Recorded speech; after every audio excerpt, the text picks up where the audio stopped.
Bayangin kamu bangun pagi, cek HP, dan tahu-tahu bank paling besar di negara kamu dibekukan.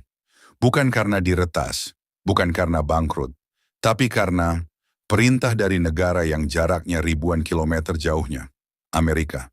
Dan ini bukan teori konspirasi, ini nyata, ini lagi terjadi, sekarang. Pertanyaannya, gimana bisa satu negara ngatur-ngatur bank di seluruh dunia? Dan apa jadinya kalau dunia mulai bilang, nggak mau lagi main aturan kamu? Nah, video ini bakal membahas tuntas ancaman terbaru Amerika ke bank-bank global. Kenapa dunia mulai bosen sama dominasi dolar? Dan apa artinya kalau sistem keuangan global mulai pindah haluan? Duduk yang nyaman. Kita mulai. April 2025. Sebuah pertemuan tertutup terjadi di Hong Kong. Tapi ini bukan pertemuan damai atau bisnis biasa. Ini semacam interogasi diplomatik. Pejabat Departemen Keuangan Amerika datang bukan buat negosiasi. Mereka ngasih ultimatum. Kalau kamu sebagai bank ketahuan nyentuh minyak China yang bersumber dari Iran, even kalau dibayarnya pakai yuan, bukan dolar, kamu bisa dikeluarkan dari sistem keuangan global. Gila, kan? Mereka beneran ngomong. Kamu bisa kehilangan akses ke sistem clearing dolar, platform SWIFT, bahkan kerja sama institusi keuangan di Amerika. Dan kamu tahu nggak? 2 minggu kemudian, 9 entitas keuangan di Hong Kong langsung dikenai sanksi. Langsung. Cuman karena diduga terlibat dalam pengiriman minyak Iran ke China pakai dokumen palsu. Boom. Tanpa pengadilan internasional, tanpa proses terbuka, langsung disuspend dari sistem keuangan dolar. Kamu bisa bayangin paniknya bank-bank di Asia? Tapi disinilah plot twistnya. Setiap kali Amerika makin agresif maksa dunia buat nurut, justru makin banyak negara yang mikir, gimana kalau kita bikin sistem kita sendiri saja? Karena jujur saja, dominasi dolar itu sudah mulai kelihatan rapuh. Apalagi buat negara seperti China, yang sekarang ngimpor lebih dari 1 juta barel minyak Iran setiap hari. Dan mayoritas dibayar pakai yuan, bukan dolar. Dan itu bukan asal transfer ya. Sudah ada perjanjian jangka panjang antara China-Iran sejak 2021. Diskon harga, bonus pasokan, dan semua dibayar full dalam yuan. Dan kamu tahu nggak, transaksi lintas negara pakai yuan sekarang sudah tembus 725 miliar dolar. Naik 22% dibanding tahun lalu. Bahkan lebih dari 54% transaksi lintas negara di Hong Kong sekarang dilakukan dalam yuan, ngalahin dolar untuk pertama kalinya dalam sejarah. Dolar lagi dikalahin, di teritorialnya sendiri. Apa yang dulu jadi kekuatan utama Amerika, dolar, sekarang malah jadi bumerang. Bayangin kamu jadi bank asing. Amerika bilang, kalau kamu transfer uang yang ada hubungannya sama Iran atau China, kita tutup akses kamu ke sistem dolar.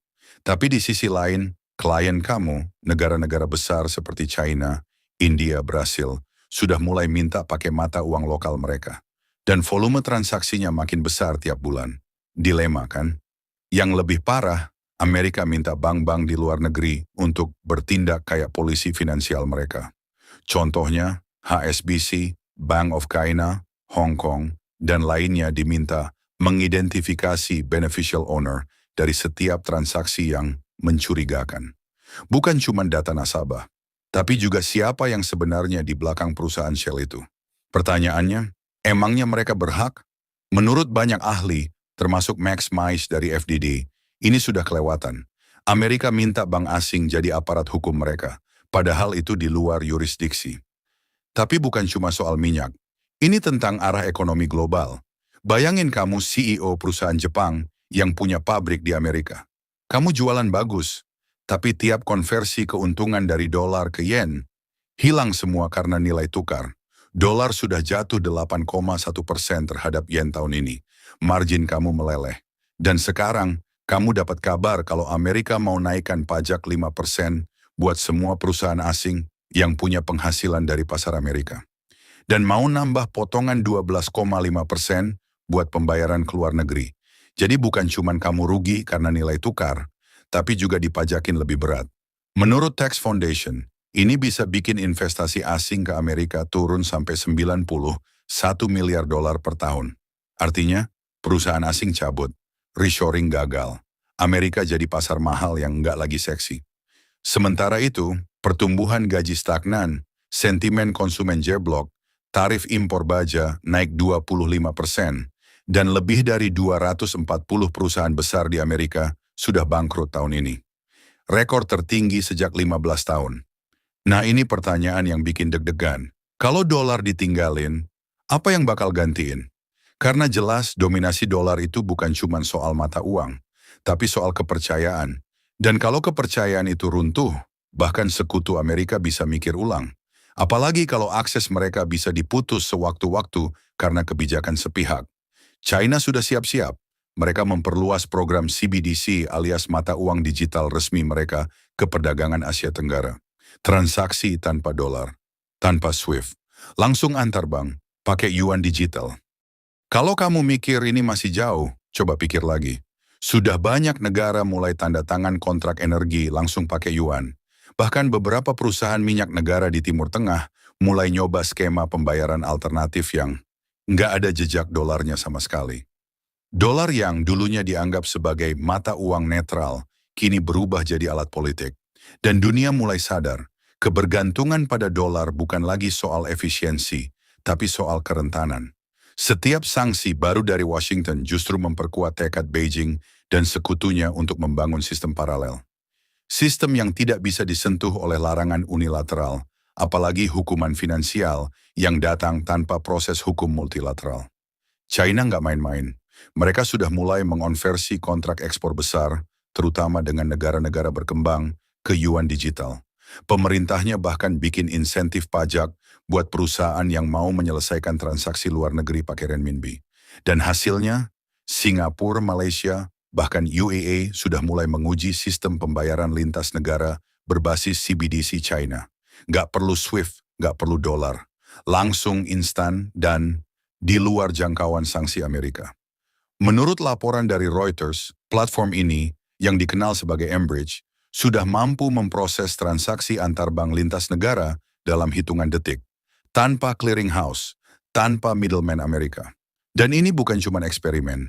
Nilai transaksi uji coba mereka dalam 2 kuartal terakhir sudah nyentuh miliaran dolar. Dunia mulai terbagi. Di satu sisi negara-negara yang tetap bergantung pada sistem dolar. Di sisi lain kelompok ekonomi baru yang secara aktif membangun jalur-jalur keuangan alternatif. BRICS yang dulunya cuma aliansi simbolik, sekarang jadi semacam shadow IMF. Mereka lagi dorong infrastruktur pembayaran intra-BRICS berbasis mata uang masing-masing. Nggak cuma yuan tapi juga rupee, real Brasil, rubel, dan ren. Bahkan dalam pertemuan BRICS Plus, di Johannesburg tahun ini, proposal untuk bikin mata uang bersama digital berbasis cadangan komoditas sudah masuk agenda utama. Dan meskipun implementasinya masih jauh, sinyalnya jelas. Mereka nggak mau lagi main dalam arena yang wasitnya juga pemain. Dan ini bukan gerakan pinggiran. BRICS sekarang sudah punya anggota baru. Arab Saudi, Mesir, UEA, Ethiopia, dan Indonesia. Negara-negara dengan sumber daya strategis dan potensi ekonomi besar. Efek dominonya bukan cuma soal uang, tapi juga logistik. Ketika sistem pembayaran berubah, rute pasokan global juga ikut menyesuaikan. Contohnya, kapal tanker yang dulu harus lewat jalur clearing dolar di Singapura, sekarang bisa langsung berlabuh di pelabuhan-pelabuhan yang sudah punya konektivitas CBDC. Negara-negara penghasil komoditas mulai memprioritaskan pembeli yang mau bayar pakai mata uang lokal. Iran dan Rusia bahkan mulai tawarkan diskon tambahan kalau pembeli mau settle kontrak dalam yuan atau rubel. Dan yang lebih menarik, beberapa perusahaan teknologi besar asal Asia sudah mulai memindahkan pusat operasi ke negara yang nggak terlalu terekspos tekanan finansial Amerika. Vietnam, Turki, Kazakhstan. Negara-negara yang dulunya hanya pinggiran manufaktur, sekarang jadi tulang punggung sistem baru. Sistem keuangan global yang selama ini disentralisasi di tangan Barat sedang masuk ke fase multipolar. Kamu bisa lihat dari data.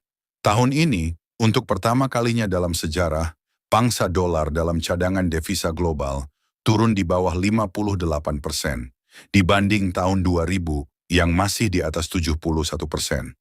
Di saat yang sama, IMF dan World Bank mulai dikritik bukan cuma karena kebijakan mereka, tapi juga karena gagal merespons perubahan struktur kekuatan ekonomi dunia. Dan beberapa negara bahkan sudah mulai dorong pembuatan development bank baru berbasis BRICS, dengan kriteria pinjaman yang nggak terlalu didikte Washington Consensus. Itu artinya, dalam waktu dekat, negara-negara berkembang bisa pinjam uang, bangun infrastruktur, dan bayar balik pakai mata uang lokal mereka sendiri, tanpa harus beli dolar dulu. Pertanyaannya sekarang, mungkin nggak dunia kapitalis jalan tanpa dolar?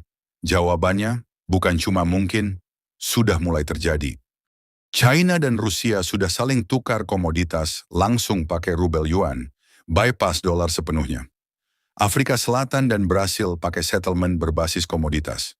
Bahkan perusahaan Eropa mulai pertimbangkan untuk simpan sebagian cadangan kas mereka dalam renminbi. Kenapa? Karena risiko geopolitik dolar makin nggak bisa diabaikan. Ketika mata uang bisa dipakai buat ngancam, maka ia juga bisa ditinggalkan. Dengan mendominasi sistem, Amerika selama puluhan tahun dapat keuntungan struktural luar biasa. Bisa cetak utang tanpa takut dihukum pasar. Bisa kendalikan ekonomi global tanpa harus perang. Tapi kalau kepercayaan terhadap dolar runtuh, efeknya bisa tsunami finansial. Bunga utang naik, investor asing jual treasury bond, nilai dolar jatuh makin dalam. Dan kalau itu terjadi, defisit Amerika jadi bom waktu. Menurut CBO, utang publik Amerika diprediksi tembus 45 triliun dolar pada 2030. Tapi itu dengan asumsi dolar tetap jadi mata uang utama dunia. Kalau status itu hilang, game over. Dan ini poin terbesarnya, setiap kali Washington pakai dolar sebagai senjata, dunia makin lihai mencari cara untuk nggak bergantung. Kayak orang yang dilarang makan nasi, tapi makin jago bikin roti. CBDC, perdagangan bilateral, kontrak energi lintas mata uang, dan sistem perbankan alternatif bukan cuma plan B, tapi revolusi diam-diam yang bisa mengubah arah kapitalisme global. Dan begitu infrastruktur itu matang, dolar nggak akan jatuh dengan dentuman, tapi dengan keheningan. Amerika dulu bangun sistem global yang didesain buat membuka dunia. Tapi hari ini, sistem itu dipakai untuk menutup akses. Ironisnya, itulah yang bikin dunia belajar membuka pintu-pintu lain. Dari Washington sampai Beijing, dari Riyadh sampai Sao Paulo, satu pertanyaan besar menggema di balik semua krisis ini. Siapa yang sebenarnya memegang kendali, mata uang, atau kepercayaan? Dan kalau jawabannya adalah kepercayaan, maka senjata paling kuat Amerika mungkin sedang kehilangan pelurunya. Kalau kamu suka pembahasan seperti ini, jangan lupa like dan subscribe, biar nggak ketinggalan konten lain seputar geopolitik, teknologi, dan krisis global. Dan seperti biasa, kalau kamu pikir video ini penting dan membuka wawasan baru, jangan cuma disimpan sendiri. Bagikan, biar makin banyak yang melek. Terima kasih, sampai jumpa di halaman berikutnya.